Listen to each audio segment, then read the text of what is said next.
Capítulo 15. Um apelo urgente àqueles que ainda não são verdadeiros crentes em Cristo. Geralmente, nos evangelhos, quando há uma descrição da excelência de Cristo como Salvador, há também um convite aos pecadores para que venham ao Senhor. Por isso, há certo que nestes capítulos do nosso estudo da glória de Cristo relacionemos essa verdade às nossas necessidades como pecadores. Cristo diz: venham a mim todos os que estão cansados e sobrecarregados, e eu lhes darei descanso. Mateus 11, 28. Se alguém tem sede, venha a mim e beba. João 7, versículo 37. Há diversas razões por que devemos considerar esse convite. Muitos ouvem a palavra pregada, porém, poucos são salvos. Pois muitos são chamados, mas poucos são escolhidos. Mateus 22, 14. É a maior loucura do mundo deixar as considerações sobre o nosso estado eterno para algum tempo incerto no futuro que talvez nunca chegue. 2. Não pense que por se confessar ser cristão e desfrutar das bênçãos externas do Evangelho, você necessariamente já pertence a Cristo.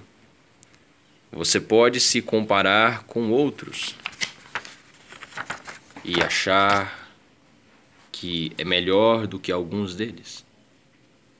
No entanto, se confiar naquilo que é para a sua salvação ou naquilo que faz, então decepcionará sua alma para sempre. Mateus 3:9. 3. A não ser que estejamos completamente convencidos de que, sem Cristo, estamos debaixo da maldição eterna de Deus, como seus piores inimigos, nunca correremos para Ele para obter refúgio. Cristo não veio para chamar justos, mas pecadores. Mateus 9:13. Assim, a nossa principal preocupação, se ainda não estamos salvos, deveria ser um sentido profundo da maldição e da condição perdida da nossa alma. 4. Considere agora o amor infinito de Cristo ao chamá-lo para vir a Ele e receber vida, perdão, graça, paz e salvação eterna. Há muitos encorajamentos dados nas Escrituras que servem bem aos pecadores perdidos e convictos.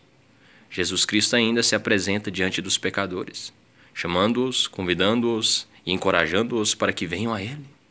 Através da pregação dos ministros cristãos, Cristo diz: por que você quer morrer? Porque não tem pena da sua alma? Vem a mim e eu tirarei todos os seus pecados, lamentos, temores e pesos. Eu darei descanso à sua alma. Considere a grandeza do seu perdão, graça e amor ao chamá-lo tão sinceramente para vir a Ele. Não deixe que o veneno da incredulidade, que inevitavelmente leva à ruína eterna, faça com que despreze esse santo convite para vir a Cristo.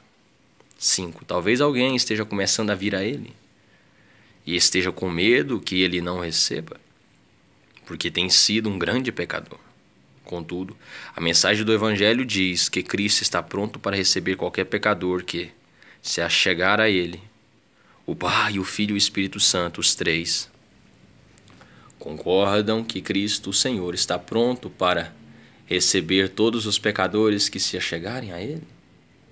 Nada senão incredulidade obstinada, o que faz de Deus um mentiroso, pode sugerir que Ele não esteja desejoso de nos receber quando o buscamos. 6. Considere que Cristo está pronto para nos salvar, quanto está para nos receber.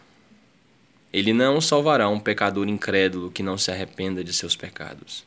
Esse seria o mesmo que negar a si mesmo e seria um ato contrário à sua palavra.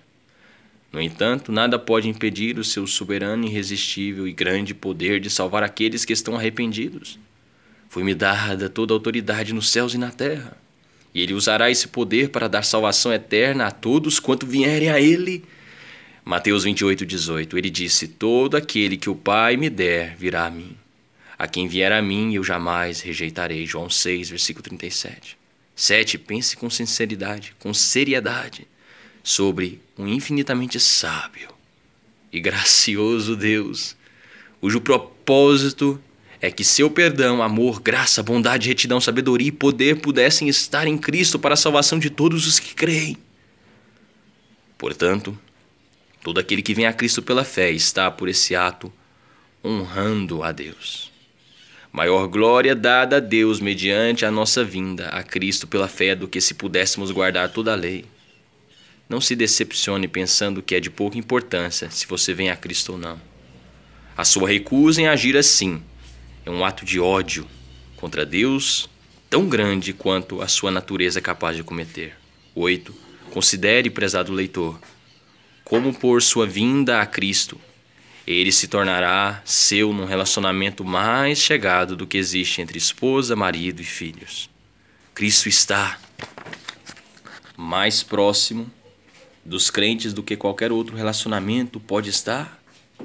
E isso significa que a glória de Cristo é sua quando você vem a Ele. Acaso é uma coisa pequena aos seus olhos que Cristo pode ser seu? Não significa nada para você que toda a glória, toda a sua glória e eternas bem-aventuranças podem ser suas? 9. Como escaparemos se negligenciarmos tão grande salvação? Hebreus 2:3. Os incrédulos que não se arrependem quando ouvem a pregação do Evangelho são as mais ingratas e más de todas as criaturas de Deus. Os próprios demônios, tão maus como são, não são culpados desse pecado, porque eles nunca tiveram a oportunidade de receber a salvação. Alguém poderá dizer o que devem fazer os pecadores. O que devem fazer os pecadores então? Aceite o conselho das Escrituras. Hoje, se vocês ouvirem a sua voz, não endureçam o coração. Hebreus 3, versículos 7 a 8. Agora é o tempo favorável. Agora é o dia de salvação, 2 Coríntios 6:2. Esta é a hora tão boa para ter certeza da sua salvação quanto qualquer hora agradável em que você esteja neste mundo. Cristo espera bastante tempo. E quem sabe, se em breve Ele o deixe entregue a si mesmo e assim você nunca mais o ache? A incredulidade é geralmente disfarçada em outras atitudes da mente, como as que relataremos a seguir. Primeiro, alguns dizem: acreditamos até onde podemos na palavra que é pregada. Fazemos as coisas com boa vontade e temos cuidado para não fazer coisas erradas. O que mais ainda é exigido de nós? Pensando que já cumpriram as suas responsabilidades, eles fazem a pergunta que certas pessoas fizeram a Jesus em João 6:28. O que precisamos fazer para realizar as obras que Deus requer? Simão, mago, ouviu a palavra e acreditou tanto quanto pôde. Herodes ouviu a pregação de João. Entretanto, nenhum dos dois foi crente verdadeiro. Ações como essas podem muito bem ser feitas por incrédulos. Muitos hipócritas fazem diversas tarefas, mas sem possuir fé verdadeira. A sua falta de fé é mascarada pela sua muita atividade. Há um ato especial de fé, no qual o pecador se rende em desejo de obediência a Deus em tudo. Esse ato especial é acompanhado por uma mudança que afeta toda a natureza. Se alguém está em Cristo, é nova criação. As coisas antigas já passaram, eis que surgiram coisas novas. 2 Coríntios 5:17. Sem este ato básico de fé, todas as outras ações não evidenciam que uma pessoa é crente. 2. Alguns dizem que estão tentando vir a Cristo e crer nele, mas parece que não fazem nenhum progresso. Secretamente, eles se desesperam de poder recebê-lo, como é proclamado no Evangelho. Eu pediria que essas pessoas se lembrassem dos discípulos que estavam pescando durante toda a noite, mas não haviam pescado nada. Lucas 5, do versículo 3 ao 6. Cristo vem a eles e os manda que lancem as redes mais uma vez.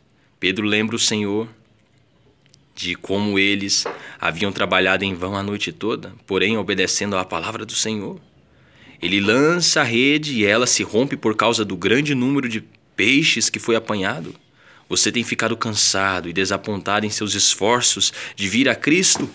Tente mais uma vez. Você não sabe o sucesso que Ele pode lhe dar. Amigo, não são as suas falhas que serão a sua ruína, e sim a sua desistência de vir a Cristo. Pense na mulher cananeia em Mateus 15, do versículo 22 ao 28. A princípio, Jesus não lhe respondeu. Então os discípulos lhe pediram que a mandasse embora. Além disso, Jesus disse que ele havia sido mandado apenas àqueles que eram israelitas. Contudo, ela não desistiu e o adorou e disse: Senhor, ajuda-me. Ele então a comparou aos cães que não tinham o direito de comer do pão dado aos filhos. Se ela tivesse desistido, nunca teria obtido perdão. No entanto, ela jamais aceitaria um não como resposta até que lhe fosse dado o que havia pedido. Pode ser que você tenha orado muitas vezes sem sucesso. Você pensa: não desista. Como é feliz o homem que me ouve, vigiando diariamente à minha porta, esperando junto às portas da minha casa. Provérbios 8:34. Prossigamos em conhecer ao Senhor. Oséias 6:3. Terceiro, alguns dizem saber que devem vir a Cristo e crer nele ou estão perdidos. No entanto, estão muitos ocupados no presente e haverá tempo suficiente para pensar nisso seriamente mais tarde. Será que pode haver alguma coisa mais tola do que considerar as insignificantes coisas do presente, mais do que a felicidade ou miséria de um eterno estado? Você vem ouvir a palavra, e a linguagem do seu coração é: tirando uma soneca, cochilando um pouco, cruzando um pouco os braços para descansar. Provérbios 6:10. Decepcionados. Dessa forma, milhares perecem a cada dia. O maior sucesso de Satanás é o de fazer com que muitas pessoas pensem que tem tempo de sobra para considerar o seu eterno bem-estar. Lembre-se, as Escrituras o limitam ao dia presente, sem nenhuma certeza de outro dia, em que você terá a oportunidade de receber graça e perdão. 2 Coríntios 6:2, Hebreus 3, versículo 7, versículo 13. Quarto, alguns encontram muita satisfação nos seus prazeres pecaminosos atuais, porque eles não podem se separar deles.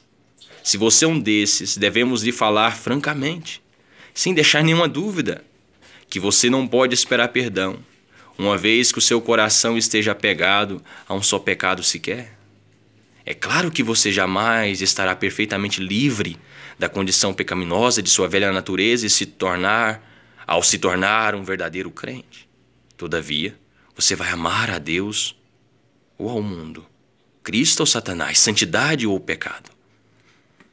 Não há outra alternativa. 2 Coríntios 6, versículo 15 ao 18. Com relação aos seus supostos prazeres, a não ser que esteja em Cristo, você nunca teve nenhum prazer real. Uns poucos momentos das alegrias que são encontradas nele são muito melhores do que o maior tempo passado em prazeres vis deste mundo, sobre os quais pare a maldição de Deus. Provérbios 3, versículo 13 ao 18. 5. Há aqueles que dizem que certos crentes que eles conhecem não são melhores do que eles mesmos, e por isso eles também deveriam ser considerados como cristãos. Eu lhes digo que há aqueles que se chamam cristãos, os quais são falsos, e fingem ser o que não são. Entretanto, esses terão que suportar o seu próprio julgamento. É ainda um fato triste que alguns crentes são descuidados da maneira de viver e, portanto, desagradam a Deus e desonram a Cristo e o Evangelho. Contudo, essas pessoas não são as que você deve imitar. O mundo não pode fazer um julgamento correto a respeito dos crentes. Apenas uma pessoa espiritual discerne as coisas de Deus. 1 Coríntios 2,14. As falhas e os fracassos dos piedosos são vistos por todas as pessoas, mas suas graças geralmente são vistas. Cheia de esplendor está a princesa em seus aposentos, com vestes enfeitadas de ouro. Salmo 45:13. Quando você puder fazer um julgamento correto a respeito de outros crentes verdadeiros, não achará nada mais agradável do que estar em companhia deles. Salmo 16, versículo 3.